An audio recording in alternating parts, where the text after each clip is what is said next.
YouTube. It's been a while. I've got a lot to cover. So, many of you will remember that I had rebuilt a 289 to go in the Falcon, the Sprint. Well, then I got a hold of a Ranchero. We affectionately call him Rusty. Well, here's the deal. Rusty needs a lot of work, and he still does, and we're still going to work on him. And I haven't done a whole lot to him in the past year, mostly because I've got other things going on. So,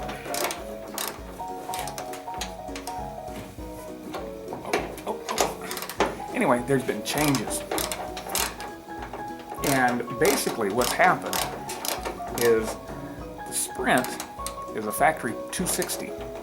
And the thing to remember about 260s, they're not really worth rebuilding. It works like this. A 260 was one of the first of the thin wall V8s that Ford put out. There was a 223, then it was a 260, and then the 289, the 302, and a 351. Here's the thing. A master kit for a 289 and a 302 is pretty much the same kit. And they run about 300 bucks for a basic master kit. Well, a master kit for a 260 is about $800. Well, the little blue car blew a head gasket. I can't see spending any money on a 260, especially one that's tired and old.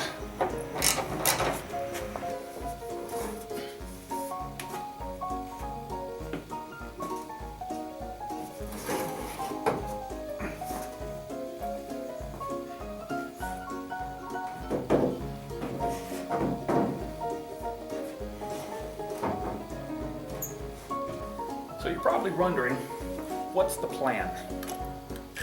Well, the plan is simple.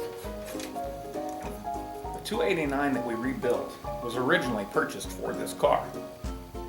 And it has a C4 that I rebuilt to go, it's matched, same thing. We're going to pull the 260 out of the Falcon, out of the Sprint. We're going to pull the 260 out, we're going to pull the automatic, the 2-speed out of it. We're going to put the 289 with a C4, which is a 3-speed transmission. We're going to put it all back in its place. And as far as Rusty's concerned, I've got another 289 to rebuild.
if you don't learn anything else from me, from watching any of my videos, learn this. Don't pick anything up without having a place to set it.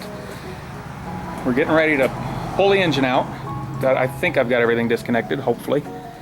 I got to move these. When I pull it up, I'm gonna set it on this table, get it prepped, and then put it on the engine stand. But I wanted to show you these things. This is, and this may be confusing for people, because I'm talking about 3 different cars. This is an FM2. This is the 2-speed automatic that's in the Falcon right now. There's one just like it. This is a spare that I had. This is the 4-speed that was going to go into Rusty, into the Ranchero. However, I originally got this to go into the F100 panel truck. This is what's called an RTS. It's got the shifter. This is out of a truck. 4x4 generally is what they used them in, Broncos, I think. Up to 3/4 ton pickups, F250s. But they only used it for a few years, like 84 through 86 or 7 or something like that. I don't know exactly. But the shifter comes out of the middle. You can see it's just like right here out of the middle of the body. This has had a different tail put on it, out of a 60-something, let's see, no, 79-something. So anyway, the problem with using this in Rusty was that it puts this pretty much right under the dash. Originally, the shifter would have come out way back here. Well, this is why some of the things have changed. I've collected the parts to go ahead and put this in the panel truck, and that's where this is going to go. This will give me an overdrive in my panel truck. I got the larger bell housing that handles the 11-inch clutch, the 164-tooth flywheel. Here's the flywheel for it. This is an S-rod. This right here. This is what's going to go into Rusty, into the Ranchero. And let's walk around the other side. It is what's called an S-rod, which is a single rail overdrive. It's pretty much the same transmission as far as, you know, as far as it's a 4-speed, it's an overdrive. But the shifter, which is disassembled and in this box, it'll actually mount back here and put the shifter in the right place for a 4-speed Ranchero, which is awesome. So anyways, what we got to do right now is we got to clear this stuff off, get ready, and we're getting ready to pull the motor. So yeah, let's keep going.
Okay, and that is the 289, the C4 with a little baby Holly and the factory Ford 289 4-barrel intake. It's going to be going into the Falcon. Look at that. Yep, we got everything out.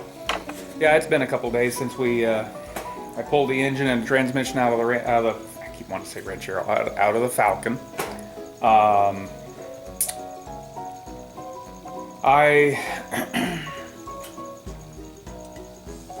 Well, we have a lot to do. This is the, here's the engine.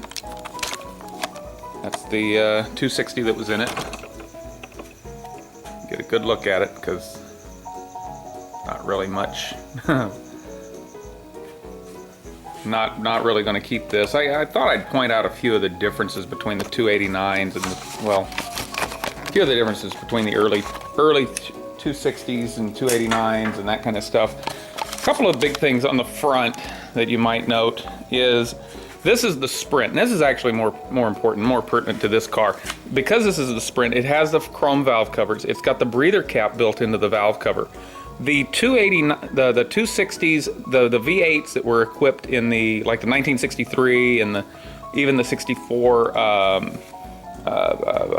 Falcon Futura V8s that were non-sprints, they did not have a vented valve cover here. What they had was down here on the timing cover. You can see this plug. This is where the original vent and oil filler were. And it came straight up and had a little, actually had kind of a fair size cap that's set here. This is a Ford thing, and then a lot of guys, when they would change out the 289, I think even the early 289s had this too. But the you just put a little freeze plug in there and get rid of that vent pipe if you want to go to the vented valve covers like this. The big difference is with a lot of, and I may or may not have mentioned this earlier in the video, but is the 5-bolt, 6-bolt difference. Big difference. 5-bolt, the top 2 bolts are spaced wider apart than on the 6-bolt. You can count them. There's 1, 2, 3, 4, and then 5 down here. It's a physically smaller bell housing. It is probably the single most troublesome thing for Ford owners and guys that work with Fords is the bell housing. So we'll go over here to the 289, and this is the 6-bolt. You can see there's 1, 2, 3, 4, 5, 6 right here. That's the 6-bolt. It's larger. These two are spaced a little closer together. They don't talk to each other.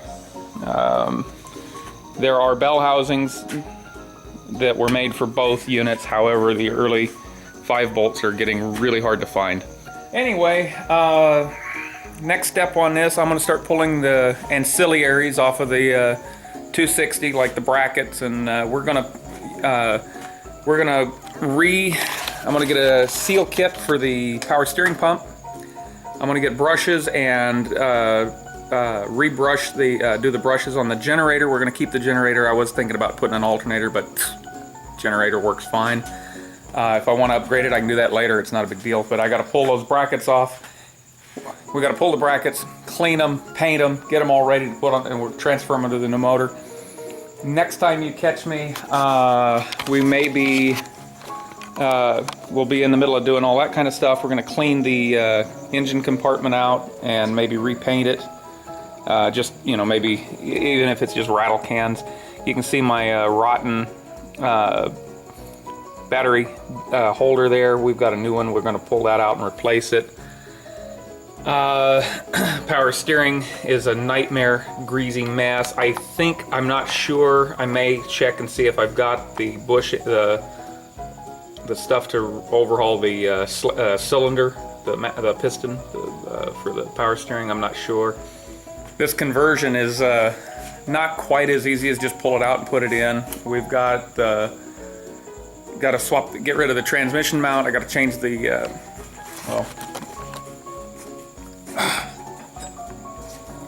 got to put the new yoke on the drive shaft so it'll talk to the C4. And I don't have the linkage for the shifter. I have to build one of those. We got to build new coolant lines, just a host of lots of little things. But we're going to get on it. So, like I said, I'm going to be pulling stuff off this engine. We got to order a few more parts. And so anyways, till next time, bye.